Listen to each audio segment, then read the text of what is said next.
Let's make it a good day. Coming up today, we have a preview of the unbelievably moving interview with Letterman and Kim K, We all right? where she opens up about the traumatizing robbery in Paris.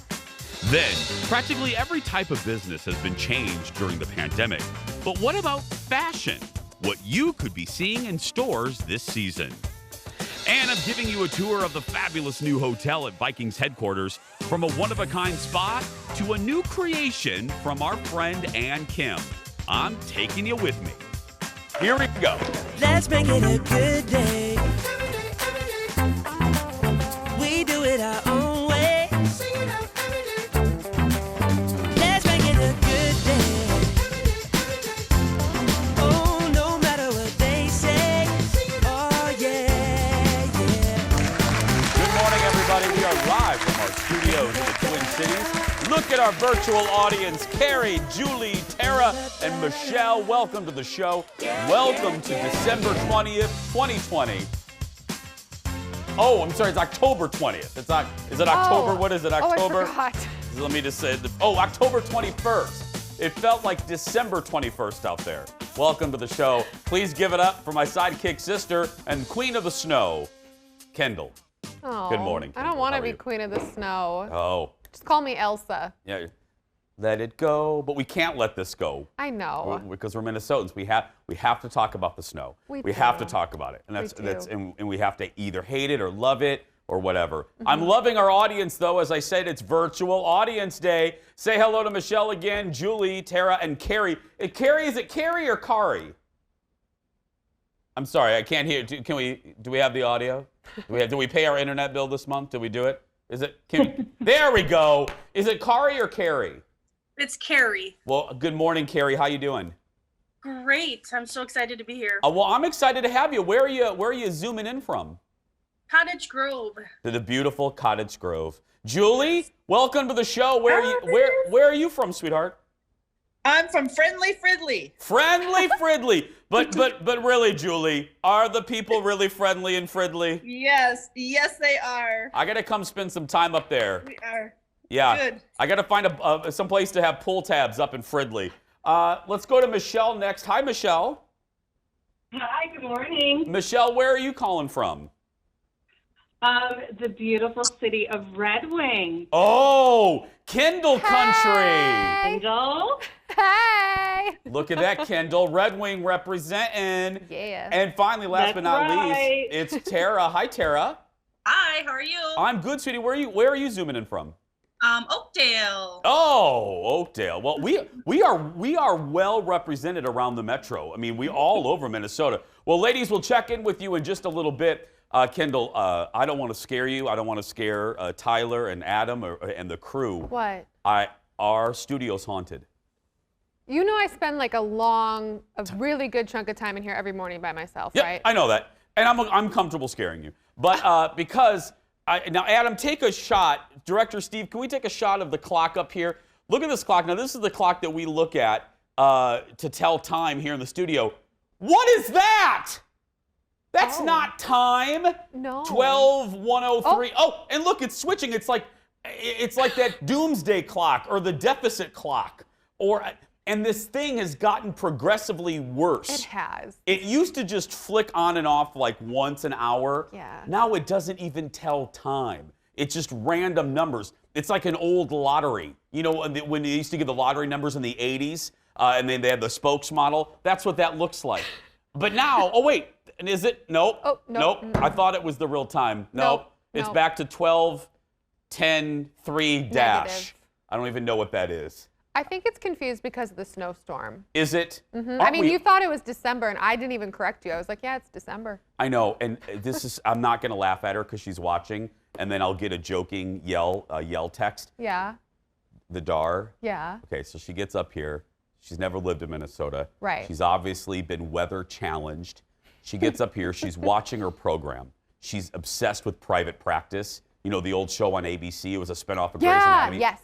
She's loving Private Practice. She's right in the middle of an episode.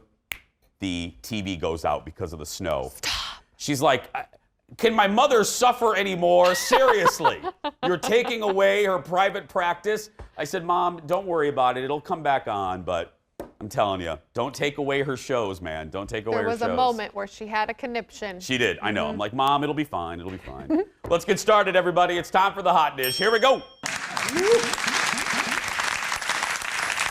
Okay. This is great. This is so good. I was excited to show you guys this. Kim Kardashian is one of the people interviewed on the new season of My Next Guest Needs No Introduction with David Letterman. In the interview, she talks about the event that put her family in the public eye. Not what you're thinking.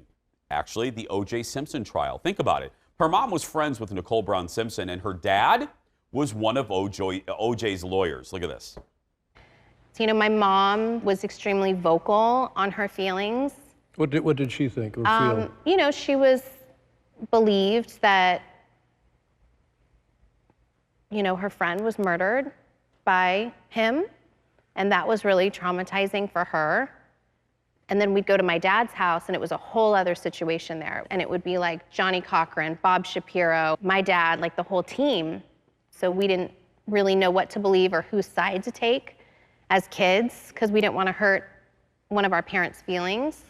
And my dad took us to court one day with him, and he took us out of school and didn't tell my mom. And I remember my mom was sitting with Nicole's parents, and Courtney and I were sitting right behind OJ, and we look over at my mom, and she's giving us this death stare, what are you doing out of school? What are you doing here?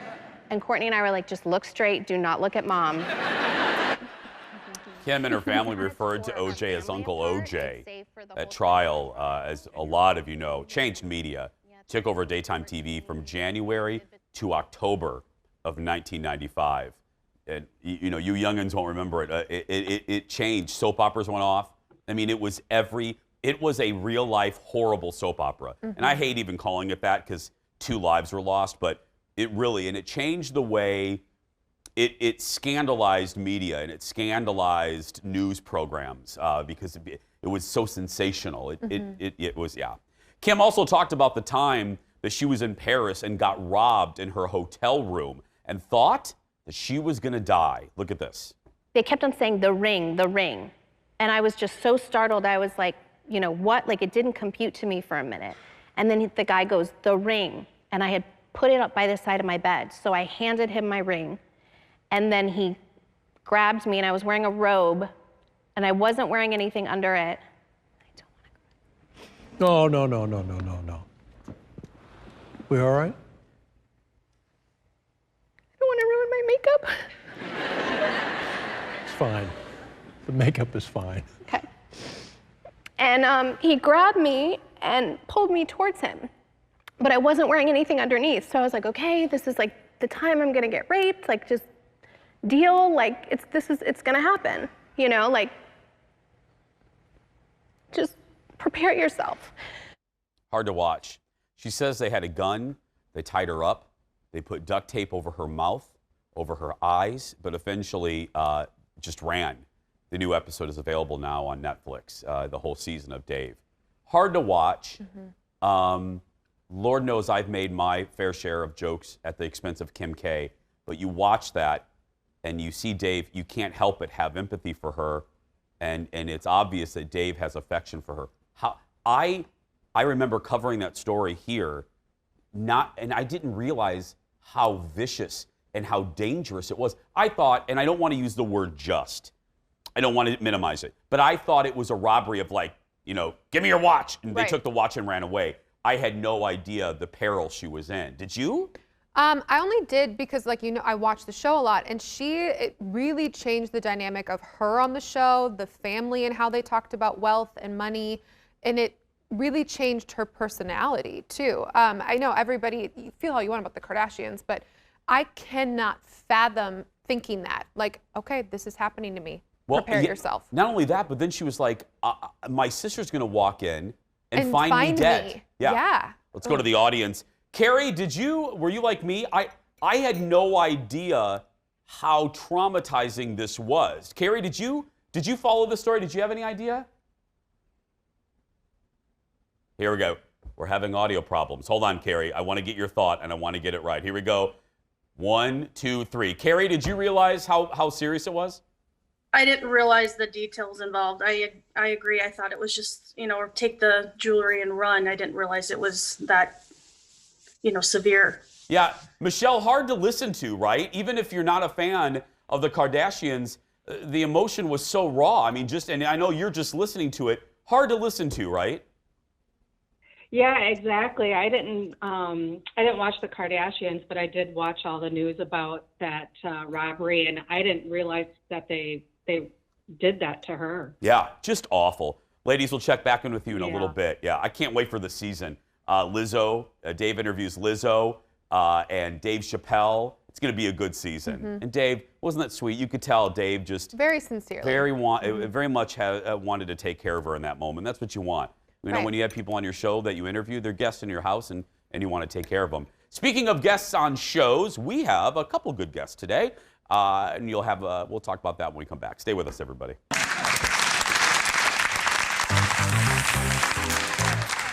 More fun, more hot dishes coming up next. We now know who will play Prince Charles in the final 2 seasons of The Crown on Netflix. And then there's some real-life royal drama to tell you about. Also ahead, COVID has changed everything, including fashion. What does the future hold for style? We have a preview. And be careful when you cross a lady looking for love. A recap of a Nutter Butter episode of The Bachelorette. The Jason Show will be right back.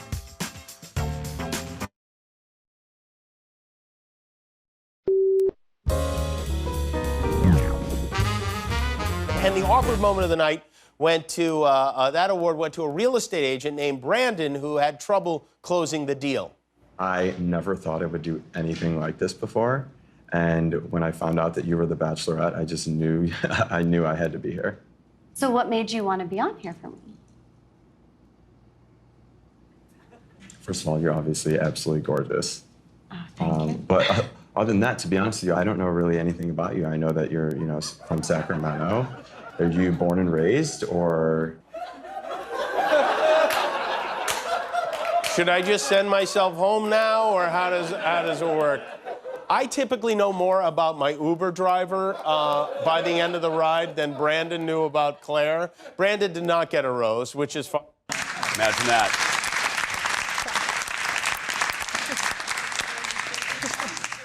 You know what I'm going to say. Yes, please go. I weep for my straight women friends. I do. I weep. That's what's out there. That's the fish in the sea. Oh, ladies, I'm very sorry. I know good guys, though. I know some good guys. Yes.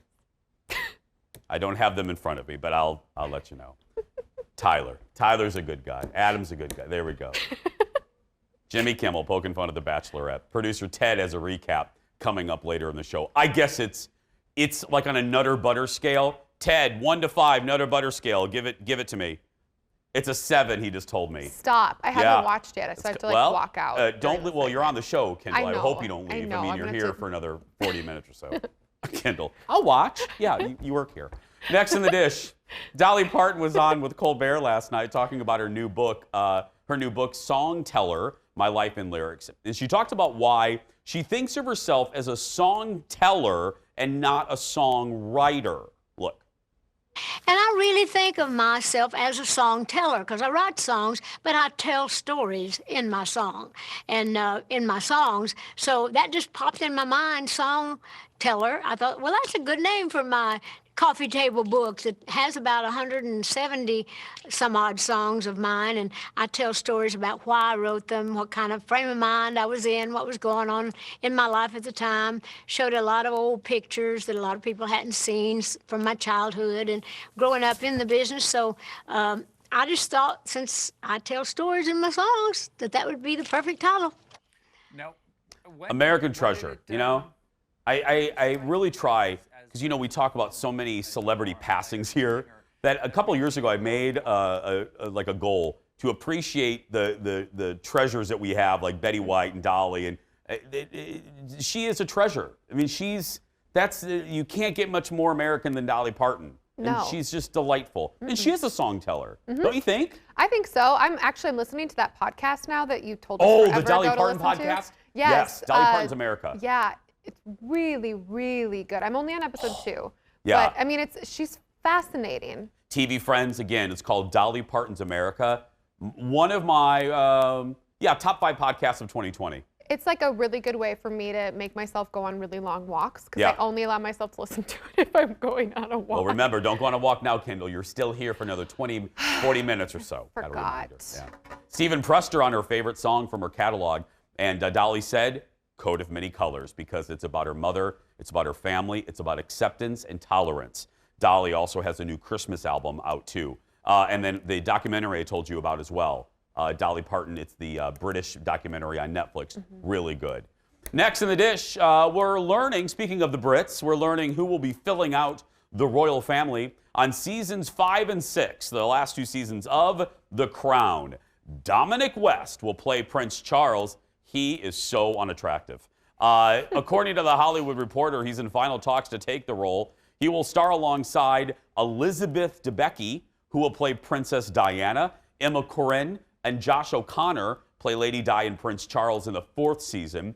5 and 6 will take viewers into the 90s. And Charles split from Diana and his explosive affair with Camilla. Season 4 will be released in just a little while on November 15th. Obsessed. I'm obsessed with this show. This season, I cannot wait. Me neither. It's the Diana years. Give it to me. Okay, can I tell you something really juicy? Yes. About him? Dominic West? Yes. Mr. It Unattractive? came out like today. Yeah. Okay. So evidently, he was spotted with, you remember Lily James from Cinderella, Mamma Mia? Oh, She's Downton like my Abbey. age. Yes. She's yes. from Downton Abbey. Yeah, beautiful. So apparently they are in a show together that's not here, it's on the BBC. They went on a little weekend trip together and are caught like kissing and things, and he's married, and she I read canceled this. all of her appearances. Yeah, I read this week. And the wife put out some sort of weird statement About how they're still together. how they're still together. So, I mean, look, row, you do what you want to do in your canoe. Row however you want to row. Oh, yeah. But the wife's statement cracked me up. I was like, what's going on there? Yep, we are still definitely, it was something, yeah, along lines of how we're still definitely good and in our marriage. Apparently in the past, he's spoken about how he thinks people should be more open to open relationships. Well, you do you. Dishy dish. I love it. Speaking of the royals, a new tell-all is out, and it talks about the rift between Prince William and Prince Harry, and apparently it goes back quite a ways. Battle of Brothers is written by a royal historian who shares stories about the brothers and how there was tension when they were young. Apparently, when William was 7, he got super serious. And that's when 4-year-old Harry knew he would never be king, so he didn't have to behave. The writer, who's a consultant to the Crown, says there's the heir and then there is the spare. Oh, I don't like that. That's mean. The royal system can be very cruel to the spare, according to the author, and that's obviously Harry. Look, and you learn that from the Crown. People think, oh, I want to live in the castle and I want it. No, it's horrible. The pressure and to be called the spare. Your whole life. That's awful. Right? And I got to tell you, I'd rather have the spare than the other guy. I would take either of them. I would. No, really?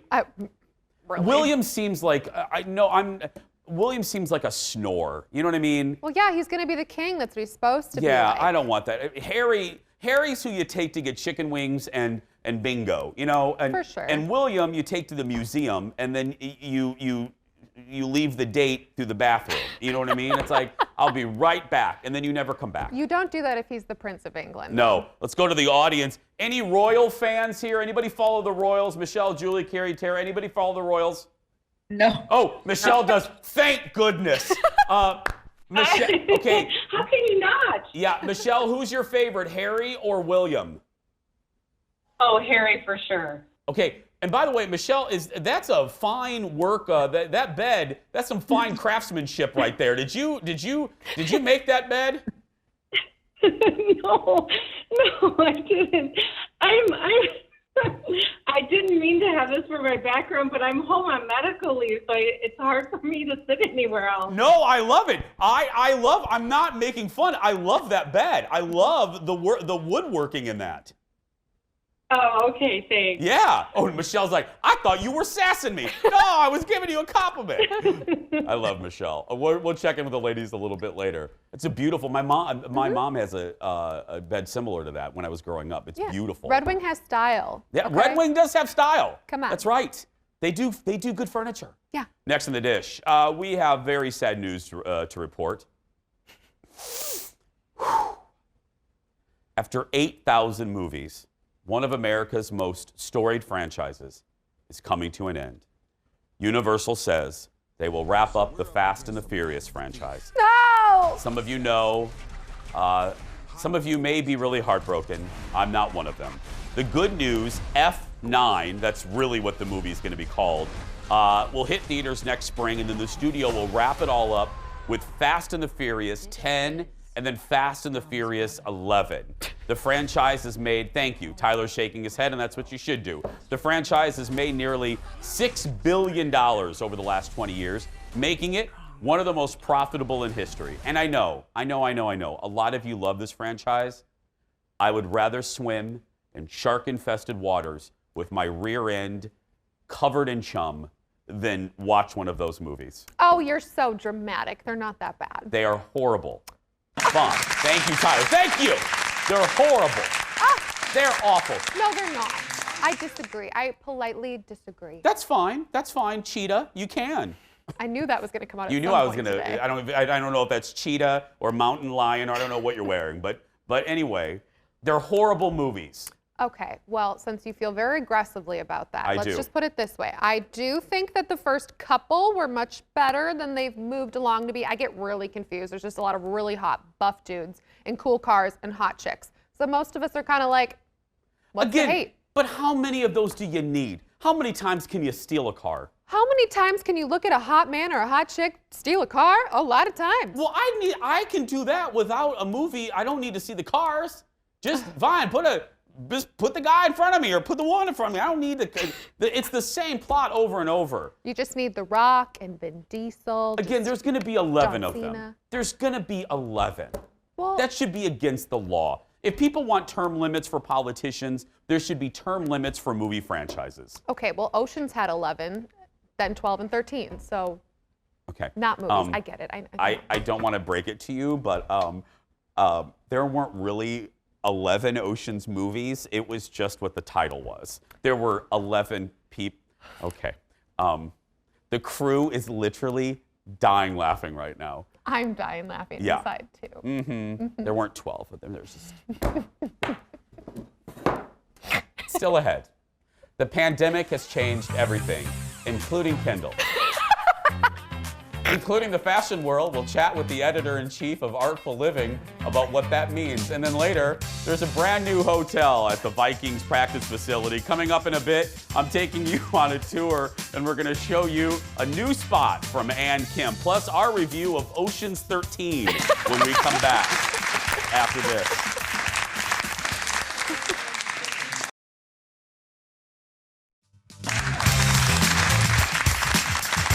Welcome back to At the Movies. This week we're reviewing Ocean's 15.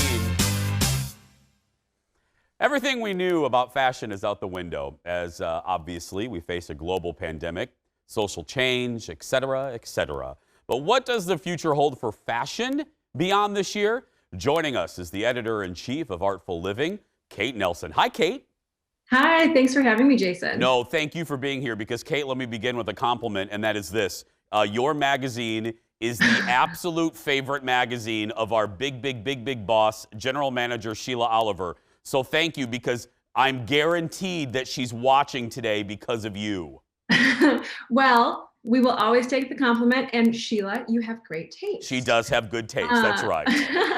Okay, well, this is going to be a fascinating conversation. I've said it many times, whether it's the restaurant industry or housing or malls, retail, but especially for fashion, you are identifying specific areas of change. Let's start with inclusivity.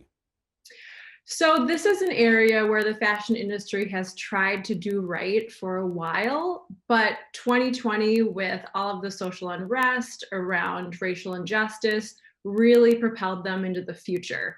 So this means not only seeing diversity in terms of race, gender, size on the runway and in advertisements, but it also extends the type of clothing that's being created. So that might be adaptive clothing for people with special needs, or that might be genderless clothing. And the fashion industry is really trying to catch up and really move into the future in that way. I was going to say, it's almost like, Kate, in so many ways, so many. I mean, there's so many negatives of this year, but one of the positive, this is a positive recalibration. I mean, these changes are actually for the good. Totally, you know, and much needed. It's something, like I said, they've been trying to do, but now consumers are basically demanding that these changes happen. Let's move to sustainability.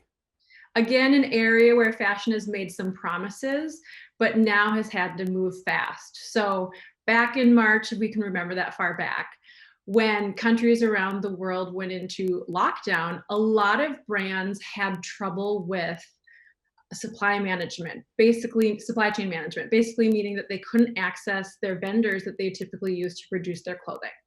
So that means that they've had to look at other options and try to bring that production closer to home. And consumers are really liking that as well, because that means that they know how and where their clothing is being made. And it's good because, as you pointed out, I never thought about this. A lot of fashion brands, I'm not going to pick on anyone in particular, but you know, they give lip service to, oh, we have this recyclable item, blah, blah, blah. It looks really good on a press release. But now the circumstances of Earth has kind of forced them to really put consistency behind their promise. Exactly. And consumers want to spend money supporting brands that are doing good. Yep. So that's really been a change as well. And Kate, aren't you finding that, especially with the younger generation, that is, as far as what they want in a brand that they support, I read somewhere that's one of the top things for brand loyalty for Gen Zers and Yers. Yes, Gen Z is starting a revolution in terms of demanding that brands they can't just post a pretty picture on social media. They need to actually be standing by those principles that they're saying that they utilize. Okay, next, Kate, something that Kendall and I struggle with every day: comfort versus glamour. This is a huge debate. So there's a camp that says, because we've been having all of these Zoom meetings where we're in our sweatpants, working from home, that we're going to be adopting a more comfortable, casual wardrobe from this point forward. Then there's the polar opposite, people who are saying, no, people are dying for I shouldn't say dying for, people are yearning for an opportunity to get dressed up, to go out, and to really be glam. So that one, I'm not sure. I guess time will only tell. But let me press you a little bit, because I actually think it's the latter. I think we are going to be so tired of wearing sweatpants and what it does to you just mentally. I think there is going to be a yearning and a desire to want to put on pants that have a button. You know, I agree with that. I also have seen, though, that there are fashion houses that are now saying, okay, so if we're going to be going back to offices and wearing business attire, how do we make business attire more comfortable? Maybe not less formal, but at least not so restrictive. So it distracts you from like the work that you're actually doing. See, I'm down with that. More comfortable work clothes. Yes, we're down with that. Okay, fashion shows and how seasons roll out. How is that going to change? So we've already seen fashion shows changing in major ways. A lot of them have gone virtual or have been really pared down in terms of attendees. And some brands opted just to sit out fashion seasons. And that's a trend that was happening even before the coronavirus outbreak, where top designers were saying, we need to slow down. Some of them were creating up to 6 collections a year. So they want to slow down and also help consumers slow down. And that means purchasing fewer, more meaningful pieces that might be heritage pieces or really versatile items that fit into a capsule wardrobe, but getting away from this idea of fast fashion. We have just a few seconds. I want to just button this up with just for everyone watching right now. When will the average consumer start seeing a lot of these changes taking effect in the stores that they go to? Is it right now, Kate, or are we talking into 2021? We're talking into 2021, and I think stores are really trying to pivot in that way, but it just takes time. Yep. Fashion isn't as fast as we think it is. Absolutely. Kate, please come back and see us. I've enjoyed having you on the show. Thanks so much, Jason. Thank you. The autumn issue of Artful Living is out. You can find it at various retailers or in Sheila Oliver's office. Head to artfulliving.com. We're going to take a break. Still ahead, though, I head over to the Vikings' new hotel, and I'm going to take you with me. Wait till you see that spa. We'll be right back.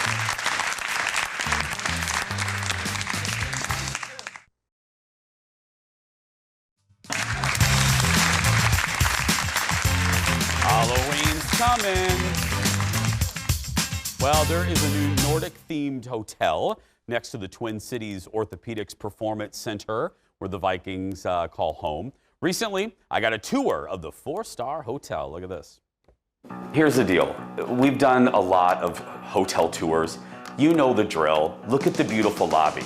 This is actually where photographer Eric will put in beautiful shots of the lobby, beautiful shots of the outdoors, beautiful shots of the rooms. But truly, what I care about when I go to a hotel is a good spa. What's the official spa name? The official spa name is Idlewild Spa. I'll never be able to pronounce that, but that's fine, that's fine.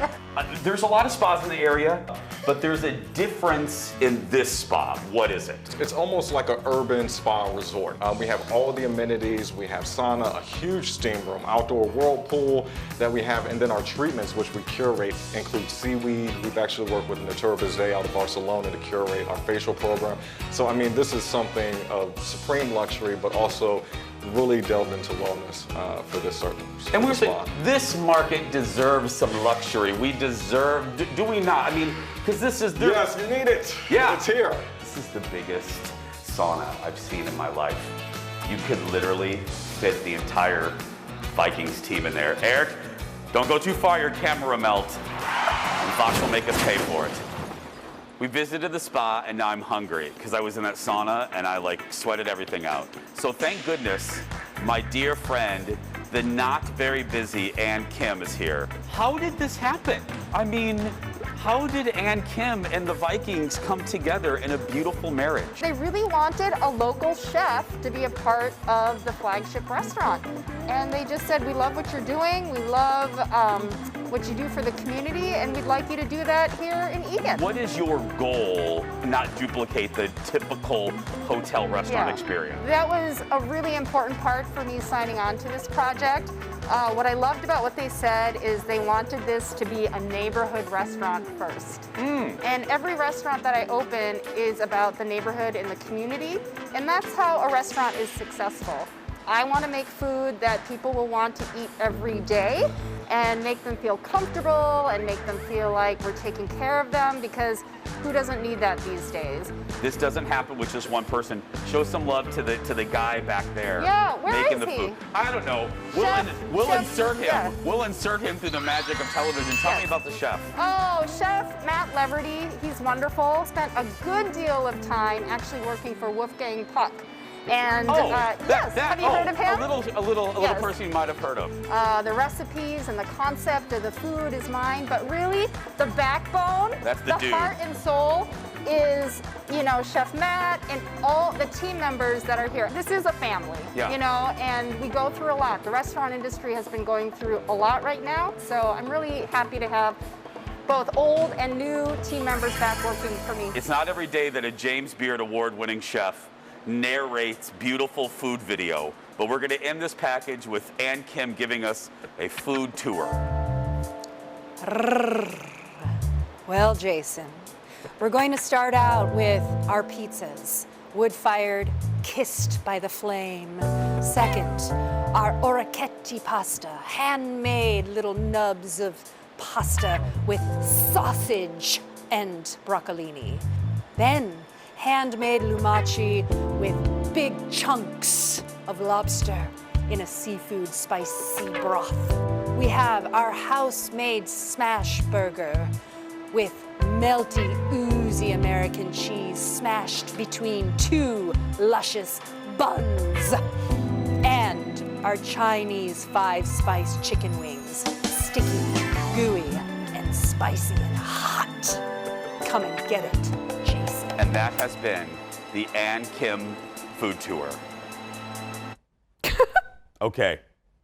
Bravo to photographer Eric, to Ann Kim. Best food. I said to Eric, I said, I don't want to do a stupid contrived thing, you know. Oh, Ann, tell us about your food. I'm so sick of doing that. And Eric, the best. Ann Kim, the best. And it really is. That food, I told Kendall, I would trade a pizza for Kendall. Sorry, I love you, but still ahead. Things took a turn on The Bachelorette last night. Do we get some clarity on what happens between Claire and Dale? Producer Ted will review all when he does his Bachelorette recap coming up next. Stay with us. We'll be right back, everybody. Oh, and Kim. We're going to write down things that we have been told about ourselves that hurt us. Yeah. Maybe like things we believed about ourselves. Things that we want to just let go of. All right, let's do it. Okay, All right. let's see. I'm curious what you're going to write. You want me to go first? You go first. You know what? I'll lead us off. Okay. Manipulative. Ah. Needy. Selfish. Hard to love. Can't love. Wow, well, that's going well. Claire's quest to find love continues last night on The Bachelorette. That is her first one-on-one date, and they talked about things you probably shouldn't talk about until you've been married for 6 years. But Claire doesn't care about the rules. Week 2 showed that Claire is unlike any other Bachelorette before her. She wears her feelings on her sleeve, and the emotions came out in a big way. And that means, cue the animation. It's time once again for America Loves Ted. Joining us now from Bachelor headquarters is our Bachelorette correspondent, Ted Johnson. Good morning, Ted. Hello, Ted. Testing. There Leo, you go. Now we Leo can hear testing. you. Ted, let me just start with a simple question. What in the world was that date? I was watching that and I was like, I am so... Ted, we're losing your audio. There's something wrong with your... Oh, my goodness. Should I run out there? No, okay, now, ready? I think, Ted, just hold on to it like that. Jason, can you hear me? I can hear you. Go. Just okay. Don't move your hand. It's like an antenna. Just hold it. Don't move. Okay. So, I am so thankful I was not cast on this season. And I'll tell you why. If I was on that date, what am I going to say? Like, because the question was, what did old bachelors, or what did your exes say about you? What's the meanest thing they've said about you? And I'm like, why would I be sharing this right now? Yeah. You want to put your best foot forward on a first date. And then she's like, write a poem to your younger self. So of course she's like, dear young Claire, you have learned so much. Oh. And it was just awful. It was, yeah. I was like, this is no good. You know what that's called, Claire? You know what that is, Ted? It's called too much clarity. Yeah. Too much clarity. Yeah, I got the clarity. Yeah. Okay. There were a couple of group dates, and one of them, how do we say this, took a turn? Yeah. So it was good. Everything was good. Then they go to the evening portion, and things got a little weird. Take a look. Soon. I just feel like I'm so on the right path, and you guys opening up and sharing with me meant so much to me. Cheers to finding love. Cheers. Cheers. Cheers. So, should we get the night started? I think we should. Yeah. Yeah? All right. Does anybody want to Yeah, let's do it. I would love step up to the plate? I would love to go chat with you. Okay. Yeah, for sure. Go do it. Didn't get any time, the first night. Absolutely. Why didn't those guys get up? Why didn't they do or say anything? Sorry. If you guys want to burrow out, or if you want to do your thing, you're in the wrong place. Like I waited way too long. Yeah. I'm sitting here. I had made a toast, and then there was the longest awkward silence, and I just sat here and was embarrassed and had to almost Does anybody want to spend time with me? I'll take a moment to speak for the group. I don't think that was You the don't need to intention. speak for the group. I'll You need to speak- speak for I'll yourself. speak If for you guys myself. all want to hang out with each other, you can do that, and I can go home and go to bed. Oh my goodness. Oh, that was something, wasn't it? That was hard to watch. And like, they were having a great time. There was some silence, and she flipped. Okay, but I will acknowledge she is right. It was awkward, and usually the guys are like jumping out of their seat over each other to have a moment. Yeah, and this year there's like some weird, they're a little socially awkward, like all of them. And I don't know if it's like the pandemic, they've been quarantined for a while, we don't know how to interact with each other anymore, but there is some weirdness, and it's just, yeah, it played out, and it was... What about the last group date? Well, you know, they like to get them basically naked. Yeah. So this was dodgeball, but it wasn't any kind of dodgeball. It was strip dodgeball. Yeah. So the loser then, you know, took off their clothes. Are you serious? It was. Yeah. This happened to me in junior high PE, but it ended very differently. Like, can you imagine me being out there? I'd be like, look next to this guy? Come on. Oh, Ted. Now, see, I know you said a few minutes ago you wish you weren't cast. Now I wish you would have been cast in the season that they play strip dodgeball. That would have been... Ted, that clip would have lived forever. Oh, yeah. We would have rolled that every day here on the show. If you let Eric get next to that video, it would have been bad news. Finally, real quick here, Dale, because it's all about Dale. She somehow put a mask on his face, and they started making out towards the end of the episode. So I don't really know what that was about. But wait! I know we got to go. They made out through a mask. Yeah, so she put a mask on him so he couldn't see, and then they're just... Oh, okay. They're just doing their thing. And pretty soon, ABC is not going to be able to air what's going on between them. Oh, no, it's going to be, it's going to be Cinemax at about 12:40 at night. Yeah. Ted, thank you, buddy. Thank Ted you. Johnson, everybody from Bachelor Headquarters. We're going to take a break. We'll be back right after this. Stay with us.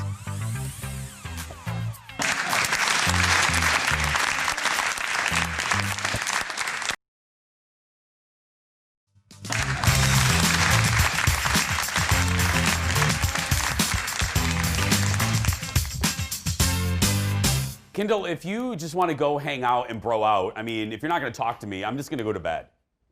Well, can I speak for the group? No, I want you to speak for yourself, Kendall. Was that not? We were them. We just did a dramatic reenactment of the Bachelor. And Adam and Tyler were great. They just stood there. I know, that was just nutter. A whole bucket of nutter. So with weird. Some crackers. I can't.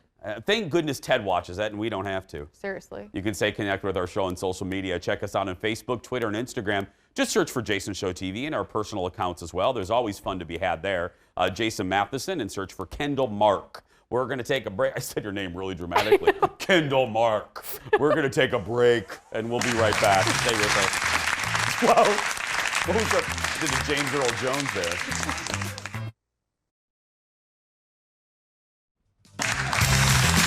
Wrapping up the show. Thank you for being here. Let's go talk to our audience, Kendall. We got to say goodbye. So long, farewell. Carrie, Julie, Tara, and Michelle. Oh, ladies, it went by too quickly. Will you please come back and virtually see us sometime? Absolutely. That would be awesome. Absolutely. Will do. Okay, let me ask you one final question, though. Do any of you watch The Bachelorette? Yes. Oh, who said yes? Oh, really? Okay, who said yes? Which one of you said? Julie, is that you? Yep, I watch it. Okay, Julie, seriously, that date, what is wrong with her? I don't know. It was bad. It was real bad. Real bad. I know. Anyway, ladies, thank you so much. We appreciate it. Drive safe today if you get out. It's like a December out there. Mm-hmm. Tomorrow on the show, Kendall goes on a hayride. It's the best tease ever. And we're talking with Dax Holt. Forget Dax. Yeah. A hayride. Really? Well, kind of, sort of. It's usually a hayride, but this time it's, not, because it's Okay. COVID. How can it kind of, sort of, I guess we're going to have to tune in, right? You'll have to find out. I'm going to have to come back to work tomorrow. Oh, thank Darn goodness it. you're going to be here. I know. So tomorrow, Kendall kind of, sort of goes on a hayride. Gets really scared. That's tomorrow. Right now, though, thanks for watching. If you're a kid that's being bullied, you go out there and be yourself because nobody can tell you you're doing it wrong. Thanks for watching, everybody. We'll see you tomorrow.